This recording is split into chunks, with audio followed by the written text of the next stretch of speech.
আয়াত পঞ্চমল ওয়ামা মানআন নাস আন ইউমিনু ইয জাআহুমুল হুদা ওয়া ইস্তাগফিরু রাব্বাহুম ইল্লা আন তা'তিয়াহুম সুন্নাতুল আউয়ালিন আও ইয়া'তিয়াহুমুল আযাবু কুবুলা।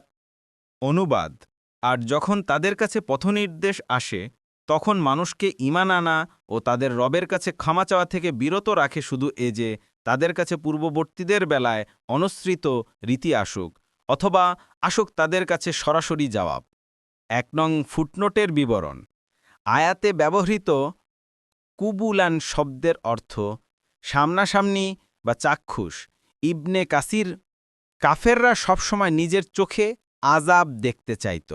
কুরআনের অন্যত্র এসেছে, তুমি যদি সত্যবাদী হও তবে আকাশ থেকে এক খণ্ড আমাদের উপর ফেলে দাও। সূরা আশ-শুআরা ১৮৭।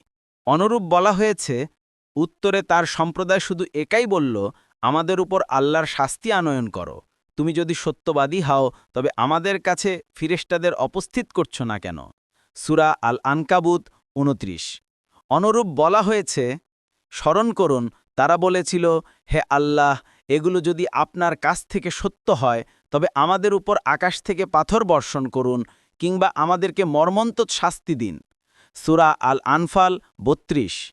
তারা বলে, ওহে যার প্রতি কোরআন নাজিল হয়েছে, তুমি তো নিশ্চয়ই উন্মাদ। তুমি সত্যবাদী হলে আমাদের কাছে ফিরেশতাদের উপস্থিত করছো না কেন? সূরা আল-হিজর ৬-৭।